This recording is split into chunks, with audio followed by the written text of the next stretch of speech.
자, 이제 우리가 두 가지 규칙, non-creation 규칙하고, 그 다음에 뭡니까? alternative destruction 규칙에 대한 아주 간단한 반론을 살펴봤습니다. 자, 그래서, 이 두 가지 규칙에 대한 반론은 하나의 사례로서 제시되어 있기 때문에 여러분들이 조금 기억을 해 두시면 좋겠어요. 예. 그래서 이 두 가지 규칙이 어떤 식으로 이 두 개의 규칙을 이제 좀 반대할 수 있는지, 그 반대 사례를 꼭 좀 기억해 두시고, 자, 그 다음에,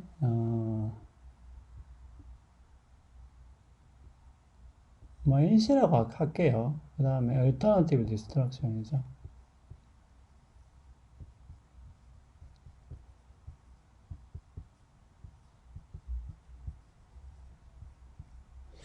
반론까지를 살펴봤는데, 사실은 이제 이런 것이죠. 이 반론이 어느 정도 함의하고 있는 부분은 결국은 여기서의 쟁점은 뭐냐 하면은 우리가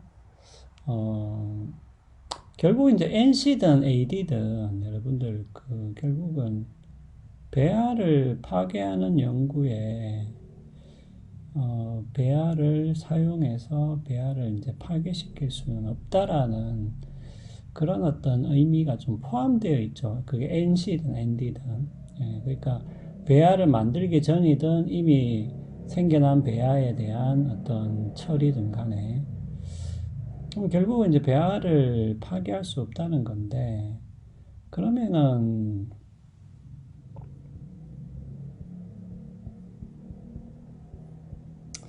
여기에는 실제로 이제 어떤 생각이 깔려 있냐 하면 결국은 그 배아라는 것은 그것이 성장했을 때 인간이 되는 거잖아요. 쉽게 말해서. 예, 그렇기 때문에 배아가 도덕적으로 상당히 중요한데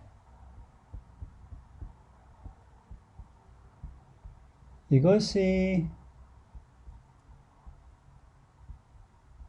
뭐 그냥 막연하게 중요하다 라고 표현하기보다는 이것이 사람이 도덕적으로 중요한 것과 어느 정도 좀 맞먹는 그 정도의 어떤 중요성을 가지고 있지 않느냐라는 뭐라고 할까요? 조금 전제가 있다고 볼 수 있겠죠. 예, 그러니까 결국은 우리가 파괴를 하면 안 된다라는 이러한 규칙 이면에는 결국은 배아의 중요성은 그 중요성이 사람과 거의 좀 비슷하다, 맞먹는다. 그렇기 때문에 우리가 배아라고 할지라도 그것을 함부로 파괴할 수 없다. 좀 더 정확하게 말하자면 단지 어떤 목적을 위한 수단으로만 사용할 수는 없다라는 그러한 좀 암묵적인 전제가 있다고 볼 수 있겠죠. 그래서 결국은 우리가 이 전제에 대한 검토도 거쳐야 되는 것이겠죠. 결국은 이 반론은 단순하게 아까도 제가 이야기했다시피 그 두 가지 사례뿐만 아니라 결국은 과연 그러면 이 전제도 과연 맞는 것인지. 왜냐하면 우리가 이 전제를 인정한다면은 또 거꾸로 우리가 NC나 AD를 또 함부로 무시를 할 수가 없는 거겠죠. 그러면 NC나 AD를 우리가 또 받아들인다면은 뭐예요? 그러면 배아를 사용한 줄기세포 연구가 사실상은 좀 어려워진다는 또 이런 문제가 있는 것이죠. 결국은 이 전제를 검토하는 것이 또 다른 쟁점이 되는 것입니다. 자, 그러면은 여기에 대해서는 그럼 요 전제를 이제 검토를 해볼 건데 요거는 좀 재미있는 사례들이 많아요. 요거를 검토하는 재미있는 사례들이. 그래서 여기서는 여러분들이 이렇게 좀 보시면 될 것 같아요. 여기서 이제 주어지는 사례들은 대부분이 다 사람과 배아를 좀 비교를 하고 있어요. 그 말은 뭐냐 하면은 사람한테 적용되는 어떠한 논리나 규칙이 거의 비슷하게 혹은 똑같이 배아에게도 적용이 되는가?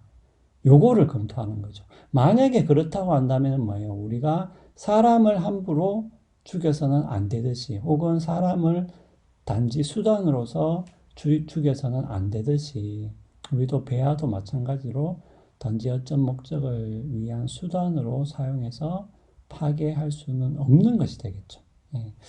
자, 그래서 그러면 한번 봅시다. 여기는 재미있는 그 규칙, 가상적인 사례들이 좀 많은데, 근데 이제 이 전제를 조금 비판적으로 보려고 하는 사람들은 이제 이러한, 사례를 들죠. 첫 번째는 뭐냐면 회화. 근데 일단 회화라고 하면 이게 너무 말이 그렇고, 그림이라고 할게요. 그냥 그림이라고 하면 되겠습니다. 그림하고, 그림 사례 두 번째는, 탁자 혹은 책상 사례고, 세 번째는 이제, 쌍둥이 사례인데, 자, 여러분들 이 그림은요, 이 그림은 그런 거죠.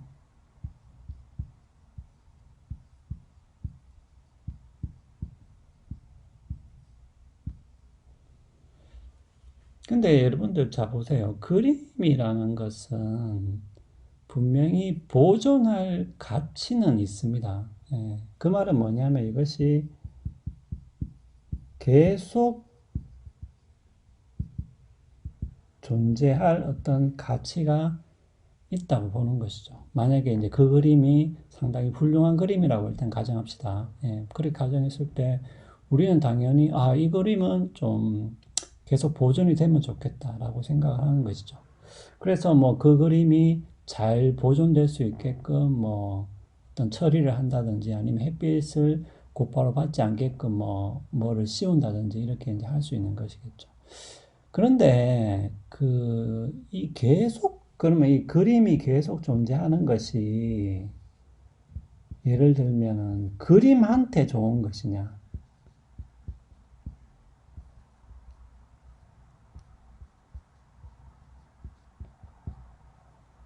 예, 그렇게 물어볼 수 있겠죠. 뭐 요거는 어떻게 보면은 굉장히 교묘한 질문이기도 한데, 그러니까 이 말이죠. 그림을 보존할 가치 혹은 어떤 훌륭한 그림이 계속 존재할 가치는 우리가 이미 인정을 합니다. 아마 여러분도 인정을 할 거예요. 자, 그러면은 이 계속 존재한다는 것이 그림 자체에 좋기 때문에 우리가 계속 존재하는 게 좋다라고 판단하는 걸까요? 그렇게 이제 묻는 거죠. 근데 조금만 생각해 보면은 그렇지는 않죠. 예. 그러니까 계속 존재하는 것이 그림 자체에 좋기 때문에 우리가 그것을 계속 존재하게끔 해야 된다. 사실 우리가 그냥 상식적으로, 그러니까 이거는 너무 여러분들이 어렵게 생각할 필요는 없을 것 같아요. 우리가 그냥 상식적으로는 대체로 그렇게까지는 생각하지는 않죠. 예. 꼭 그렇지만 반대로 여러분 보세요. 사람이라는 것은 계속 존재하는 것이 그냥 그 사람이 그냥 일반적으로 건강한 사람이라고 할 때는 그 사람에게 좋은 것이죠. 계속 존재하는 게. 어렵게 생각할 필요 없이 여러분들이 지금 계속 존재하고 있잖아요. 그게 여러분들한테는 좋은 거죠. 예, 좋은 겁니다. 그러니까 일반적으로 여러분들이 무슨 특별하게 고통을 받고 있거나 그렇지 않다고 한다면은 계속 존재하는 것이 여러분에게 당연히 또 좋은 것이죠. 하지만 그림은 계속 존재하는 게, 그러니까 우리가 인정했잖아요.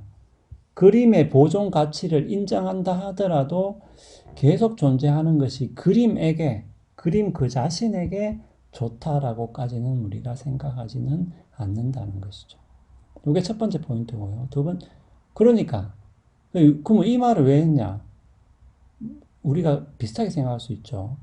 사람은 계속 존재하는 것이 사람에게 좋지만, 배아 같은 경우에, 배아가 계속 존재하는 것이 배아에게 좋다라고 우리가 그렇게까지 또 말을 할 수 있겠느냐라는 것이죠. 자, 그 다음에 두 번째 요점은 뭐냐면은, 그러면 이제 우리가 이렇게, 그러니까 우리가 어차피 이렇게 생각했으니까 이제 한 걸음 더 나가서 가상적인 사례를 한번 생각해 보자는 거죠. 왜냐면 우리가 탁자가 있는데, 이 탁자가 어떤 마법을 통해서 사람이 된다고 했을 때, 우리가 이렇게 변형이 돼요. 변형이 되는 거죠. 좀 재미있죠, 그죠? 이건 그냥 가상적인 사례인데, 그러면은 보세요, 여러분들. 탁자가 어떤 마법을 통해서 사람으로 변형된다고 했을 때, 그러면은 이 마법을 통해서 변형될 때 탁자 자체는 없어지는 거죠. 맞잖아요. 탁자는 없어지고, 탁자는 없어지고, 탁자가 사람이 되는 거니까, 탁자는 없어지는 거지. 자, 그러면은, 이러한 마법의 상황에서, 이 탁자가 없어지는 것이 탁자에게 나쁜 것이냐? 우리가 이렇게 이야기를 할 수가 있느냐라는 거죠. 이것도 조금 그렇죠. 우리가 일반적으로는 그렇게까지는 이야기하지 않죠. 탁자가 뭐 마법에 변형돼서 사람이 됐다고 설사 하더라도, 그럼 탁자는 일단 없어지는 거잖아요. 그럼 탁자가 없어지는 것이 탁자에게 이 사례에서는 나쁘다고 말을 하는가, 우리가 일반적으로. 또 상식적으로 생각해 보면은 그렇게까지 말하지는 또 않죠. 자, 그러면은 쌍둥이는 바로 이어서 하도록 하겠습니다.